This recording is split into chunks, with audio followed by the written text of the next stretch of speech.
এক গ্রামে হীরা ও পলাশ নামের এক লোক বাস করত। তারা কিছুদিন আগেই বিয়ে করেছে। তারা নিজেরা ভালোবেসে বিয়ে করেছে। বিয়ের পর তাদের সংসার ঠিকমতো চলত না, কারণ পলাশ ছিল একদম বেকার। তাই তাদের বিয়ে তাদের পরিবার মেনে নেয়নি। দূরের একটি নদীর ধারে একটি ছোট্ট গ্রামে তারা একটি ঘর করে মানুষের ক্ষেত খামারে পরিশ্রম করত, আর তার সংসারটি চালাত। হঠাৎ করে একদিন তার মায়ের চিঠি পেয়ে হীরা অনেক আনন্দিত হল। 1 বছর পর তার মা তাদের জন্য চিঠি পাঠিয়েছে। কই গো, শুনছ? আমাদের বিয়ের পর আমাদের তো কেউ মেনে নিল না। ওই হিডেন কাকুর হাত দিয়ে আমার মা চিঠি পাঠিয়েছে। শুক্রবারে মা আমাদের বাড়ি আসবে। এই প্রথম আমার মা আমার সাথে কথা বলল। খুব আনন্দ লাগছে। তুমি আমার জন্য অনেক কিছু কিনবে, মাকে অনেক কিছু খাওয়াবো, অনেক আব্বারণ করব। তোমার অভাব তো আমি জানি, যার কারণেই আজ পর্যন্ত আমার মা বাবা মেনে নিল না। কিন্তু আমি তোমাকে ভালোবাসি, তাই তোমার কাছে আছি। তুমি একটু কষ্ট করে দোস্তা পড়ে আম্মুর জন্য ভালো কিছু। ওগো, আজকে সকালে তো মা আসবে। তুমি যাও, বাজারের দিকে বড় একটি মাছ কিনে নিয়ে এসো, কিছু ডিম, কিছু ভালো টাটকা সবজি কিনে নিয়ে এসো। আমি এদিকের কাজগুলো গুছিয়ে নিই।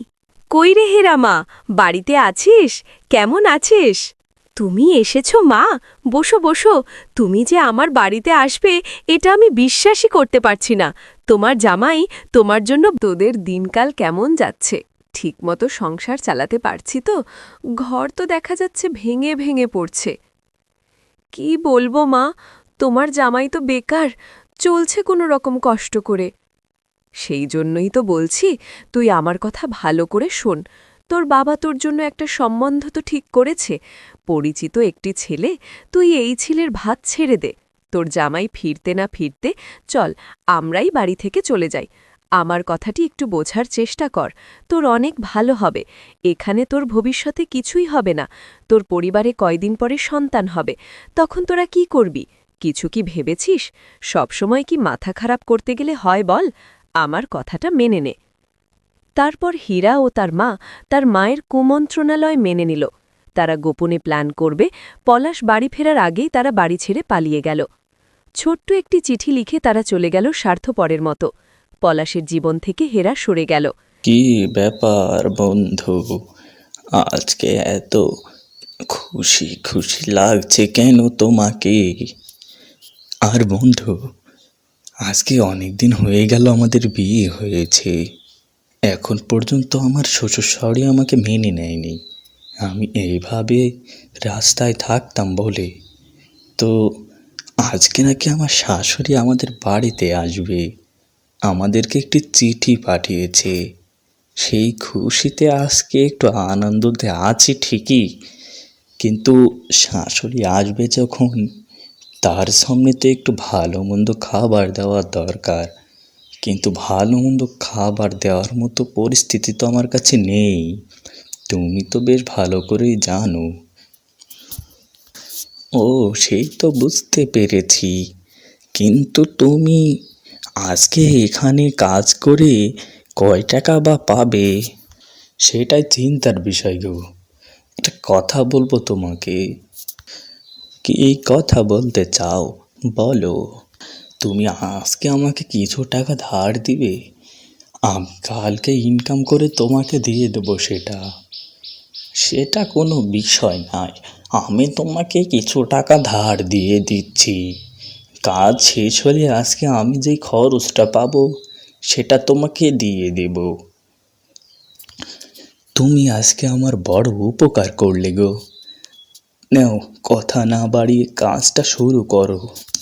টাকাও দিয়ে দিল, আমার খরচটাও পেয়ে গেছি।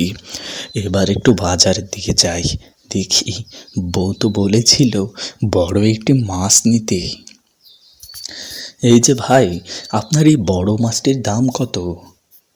একদম 10 টাকা। বাবা, একটু কি কম করা যায় না? না বাবু, এই মাছ মাত্র 2টি আছে আজকে বাজারে, তাছাড়া আপনাকে দেখেই শুধু 10 টাকা দাম বলেছি, না হলে এই মাছটি আমি অন্য জায়গায় 12-13 টাকায় বেচে ফেলতে পারবো। আচ্ছা, যাই হোক। আচ্ছা, আপনি এই মাছটি আমাকে দিন।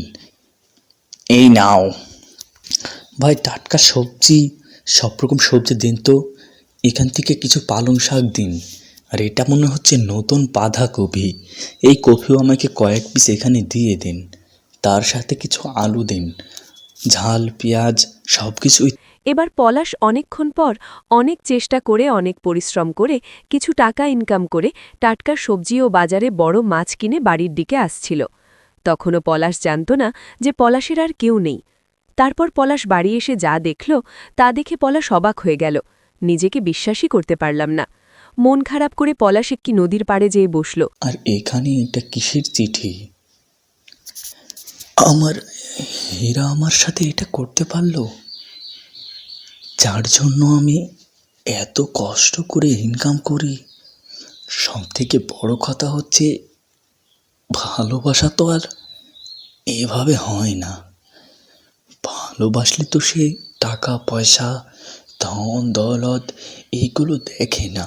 কিন্তু আমার হীরা আমাকে ছেড়ে এভাবে চলে গেল, কিন্তু আমার জীবনটা একেবারে শেষ হয়ে গেল। আমার আর বাঁচতেই তো ইচ্ছে করছে না। ওখানে কে? আমার বন্ধু। দেখি তো একটু কাছে যাই।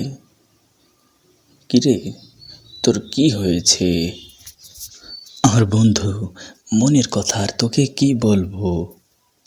হীরা আজকে তার মায়ের সাথে চলে গিয়েছে। অনেকদিন পর তার মা চিঠি পাঠিয়েছিল আমাদের বাড়ি বেড়াতে আসবে। তাই এই অভাবের সময় আমি আমার সহকর্মীর সাথে কিছু টাকা ধার করেছি, এবং আমার যেগুলো খরচ বা গোছানো টাকা ছিল সব কিছু একসাথে করে বাজার থেকে সব থেকে ভালো মাছ কিনেছি। আর কত কিছু বাজার করেছি শুধু ওর মা আসবে বলে। আর আমি সেই ওর কথা মতো বাজারগুলো করে বাড়িতে গিয়ে দেখছি হীরা নেই, বাড়ি একদম ফাঁকা।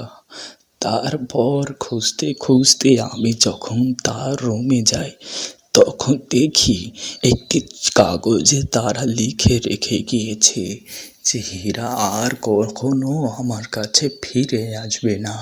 সে নাকি তার বাবার মতো একটা বাবা তার পাত্রী দেখেছে, তাকেই নাকি সে বিয়ে করবে। সাথে লিখেছে এভাবে নাকি আর চলা যায় না, আর এভাবে বেশি দিন থাকাও যায় না। কারণ কয়েকদিন পরে যদি আমাদের বাচ্চা কাচ্চা হয়ে যায়, তখন কি করব, কি ভবিষ্যৎ পাবো, সেটা ভেবে নাকি হীরা চলে গিয়েছে। আচ্ছা বন্ধু বল, যার জন্য কত কিছু করেছি, এখন সেই তো আমাকে ছেড়ে একবার নিঃস্ব করে চলে গেল। এখন আমার জীবনটা কি হবে? আচ্ছা বন্ধু, তুই কোনো চিন্তা করিস না। তুই এক কাজ কর, এভাবে বসে থেকে মন খারাপ করলে তুই আরও অসুস্থ হয়ে যাবি, তোর তো শরীরও খারাপ হয়ে যাবে। তুই বরং আমার কথাটা শোন, যে চলে গিয়েছে তাকে চলে যেতে দে। তোর অভাব দেখে সে চলে যদি যেয়ে থাকে, সে সত্যিকারের তোকে কখনো ভালোবাসেনি। কিন্তু সে যে আমার সাথে আজকে অনেক দিন আছে, আমার অভাব অনাটনা যতই কষ্টে থাকি সে শুধু সয়ে গেছে। সে কষ্ট পানে তো একটি বারও তাকায়নি, তবে আজকে কেন চলে গেল? তুই শোন, তুই এগুলো বুঝবি না। তার মা এসে তার মাথাটাকে ওয়াশ করে দিয়েছে, তার ব্রেনটে আঘাত করেছে, তার ব্রেনটে মস্তিষ্ক দিয়ে আঘাত করে তাকে তার মতো করে বুঝিয়ে লালিয়ে পড়িয়ে নিয়ে গেছে। আচ্ছা শোন, ওর কথা একদম বাদ দিয়ে দে, তুই শহরে চল। আমি তো শহর থেকে মাত্র ছুটি এসেছি। শোন, তুই তো শিক্ষিত আছিস, লেখাপড়া জানিস, তুই আমার অফিসে একটি কাজ করবি। আমার মালিক তোর মতন সততা দেখলে অনেক খুশি হবে। তুই আজকে বাড়ি যা, যে তৈরি হয়ে নে, তুই আমার সাথে কাজে যাবি। তোর একদিন অনেক টাকা হবে, ওই রকম হীরা তোর পেছনে হাজার হাজার পড়ে থাকবে। যাই বল, আমি এদের গ্রাম ছেড়ে কিভাবে থাকবো? আমার হীরাকে আমার কাছে আর কখনো ফিরে আসবে না। আমি হীরাকে ছাড়া কিভাবে থাকবো শহরে গিয়ে? শোন, যে তোকে ছেড়ে একবার চলে গিয়েছে তার কথা তুই বাদ দে। সে যদি তোকে ছেড়ে চলে গিয়ে সুখে থাকতে পারে তাহলে তুই কেন থাকতে পারবি না? তুই আমার কথাটি একবার শোন। হীরা তো ঠিকই অন্য জায়গায় সংসার করবে, কিন্তু তোর কি হবে?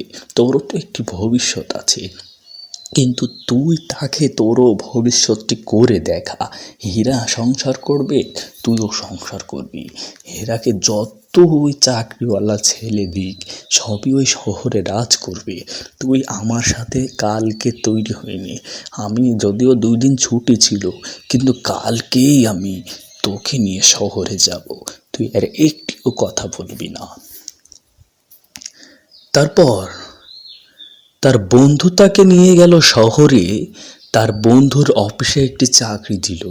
একদিন অনেক টাকাও হয়ে গেল, কিন্তু শুধু তার ভালোবাসার মানুষটিকেই হারিয়ে ফেলল।